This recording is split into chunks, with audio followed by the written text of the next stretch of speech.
Assalamualaikum warahmatullahi wabarakatuh dan selamat sejahtera. Anda semua sihat? Okey, hari ni kita nak teruskan lagi dengan muka surat yang ke-12 muka surat yang ke-12, buku teks Sains KSSR Semakan tahun 2. Okey, seperti yang saya kata sebelum ni, kita dah habis kemahiran saintifik iaitu kemahiran proses sains 1 hingga 4, memerhati, mengelas, mengukur dan menggunakan nombor serta berkomunikasi. Sebenarnya kita ada banyak, ada 12, tapi untuk tahun 2 kita sentuh 4 saja. Dan hari ini kita akan pergi kepada satu lagi kemahiran iaitu kemahiran manipulatif.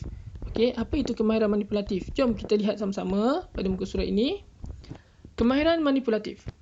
Kemahiran manipulatif ialah kemahiran menggunakan dan mengendalikan peralatan dan bahan sains dengan betul ketika menjalankan penyiasatan sains. Maksudnya, kalau kita buat kerja, kita buat eksperimen sains, kita guna alat dengan betul, kita bawa dengan betul, kita pegang dengan betul, kita menguruskan bahan-bahan itu dengan betul, kita basuh semula. Itu semua adalah kemahiran manipulatif. Okey? Okey, mari kita lihat kemahiran manipulatif yang diamalkan dalam bilik sains. Yang pertama, menggunakan dan mengendalikan peralatan dan bahan sains dengan betul dan cermat. Nampak? Nak tuang cecair macam mana? Kita tuang macam dalam gambar. Gunakan bika dan gunakan silinder penyukat. Okey? Kalau nak lagi baik, kita gunakan corong turas. Dia ada corong kat atas tu, kita boleh masukkan lagi cantik. Macam orang isi minyak dekat dalam bekas kan? Okey. Yang kedua, mengendalikan spesimen dengan betul dan cermat.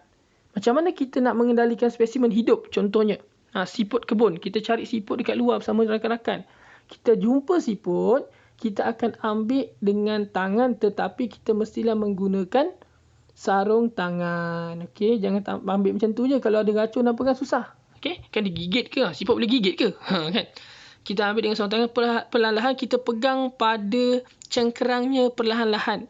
Okey, kemudian kita letakkan elok-elok di dalam bekas dan kemudian sudah kita siasat bila kita nak lukis ke, kita nak catat apa-apa ke, kemudian kita kena pulangkan balik dekat tempat dia dalam keadaan yang selamat. Okey, hati-hati pegang siput ni, jangan pegang cengkerang dia yakin sangat kan pecah pula. Okey. Tapi kita boleh buat dengan baik. Itulah namanya kemahiran manipulatif. Okey, seterusnya kita lihat kat sini. Yang ketiga, melakar spesimen peralatan dan bahan sains dengan betul. Okey, kita lakar bunga raya. Contohnya, kita ambil gambar bunga raya tu, kita lukis. Melakar dengan betul. Jangan kita lukis main-main. Memanglah kita lukis tak apa-apa nak cantik. Tak apalah. Kan takkan kita nak lukis betul-betul. Itu orang hebat je boleh lukis. Tapi kita lukis seboleh mana yang kita mampu. Asalkan kalau kelopak dia 5, janganlah buat 10. Kan? Kalau warna dia merah, warna tak kisah saya rasa. Melakar kita pakai pensel saja. Dan kita tengok tu bika. Gambar bika, lakaran dia adalah 2D saja. Okay? Dia tak ada macam gambar sebenar ni kan. Dia ada bulat gitu kan. Tapi kalau lakar macam ini saja. Dan seterusnya kita label. Nampak ni? Ni label. Okay? Label tu maksudnya kita tulis. Kelopak, bunga raya, bika, air. Kita kena lukis. Tulis. Label. Yang kedua ni lakar, kita kena label. Tu cara yang sebenar. Kemudian, yang ni yang keempat. Sangat penting. Membersihkan peralatan sains dengan cara yang betul. Macam mana nak cuci tabung uji contohnya? Kita kena masukkan air, kemudian kita buang dulu benda cecair ke dalam sinki dalam keadaan kita buka air. Kita buka air dulu, air dah mengalir, baru kita tuang cecair dalam sinki. Kita jangan tuang macam tu je tak buka air. Sebab kalau dia pekat, kalau benda tu menghakis, dia boleh merosakkan sinki. Jadi kalau kita buka air tu dia dah mencairkan dulu. Dia dah macam bagi lemah sikit lah. Kalau benda tu asid kan, kemudian kita tuang sekali. Barulah tidak menghakis. Kemudian selepas itu kita kena cuci dengan kita pakai penggosok dia tu. Masukkan dia punya bika tu. Jangan main letak air buang saja. Belum tentu kering belum tentu bersih dalam dia. Dan kemudian kita lapkan dan kita pastikan kita letakkan secara terbalik. Okey, dia ada bekas dia kalau tabung uji. Supaya air kalau ada lebih air lagi dia boleh turun ke bawah. Okey. Okey, yang kelima, menyimpan peralatan dan bahan sains dengan betul dan selamat. Okey, menyimpan bika mestilah letak kat bika yang betul. Bika ada macam-macam, ada 100 ml, 250 ml, ada 1000 ml, dia ada macam-macam ukuran. Kalau kita mudah simpan, kita mudah nak jumpa balik bila kita nak cari. Okey. Jadi kita janganlah susahkan orang lain. Okey. Kita simpan elok-elok. Okey. Menyimpan kata pembesar, kita kena masuk balik dalam kotak dan simpan dalam laci. Okay, dia biasanya kalau kata pembesar dalam laci. Kalau bika biasa memang dekat luar. Tengok pada sekolah kita buat macam mana lah. Okay. Terus, ya. muka surat seterusnya. Ada sedikit maklumat ataupun sedikit cerita tentang saya uji secara meringkas. Kenali siput. Ni maksudnya dalam buku ni dia nak awak belajar cari siput ni. Tapi kalau kat sekolah, kalau nak buat aktiviti ni, pastikan cikgu awak cari tempat yang banyak siput lah. Okay. Jadi alat dan bahan, kanta pembesar, jubin putih, sarung tangan, akuarium kecil, siput kebun. Aktiviti berkumpulan. Langkah-langkah. Okay, yang pertama, ambil siput kebun di Taman Sains dan masukkan ke dalam akuarium kecil. Kita ambil siput, kita letakkan dalam akuarium. Kemudian, letakkan siput kebun di atas jubin putih. Awak dah ambil beberapa banyak kan? Contoh, awak dapat 5 ekor kan? Awak masuk dalam bekas tu. Awak bawa balik pergi makmal, mesti letak dekat jubin putih. Sebab bila letak kat jubin putih ni, senang kita nak nampak dengan jelas bentuk dia. Okay. Kemudian, kita gunakan kanta pembesar untuk perhatikan siput kebun. Kita nak tengok dekat-dekat siput ni sebenarnya cengkerang dia ada apa. Dekat mata dia ada ke tidak, kita cek, tengok menggunakan kanta pembesar untuk nampak dengan lebih jelas. Kemudian kita lakarkan siput di dalam buku sains kamu. Kita lukislah gambar siput tu pakai pensel. Okey. Jangan pula awak lukis nanti masa lukis tiba-tiba ada tanduk pula. Jangan kita kena lukis dengan betul. Itu pun kemahiran manipulatif. Okey. Langkah kelima, label lakaran siput kebun tersebut. Dah lukis tu nanti awak kena label, tulislah mana kepala dia. Ini kepala, cangkerang, sesungut sesungut dia. Okey. Awak labelkan. Kemudian lepaskan siput itu ke kebun tempat asal dia semula. Lepaskan tempat yang awak jumpa tadi. Jangan lepas tu awak goreng pula.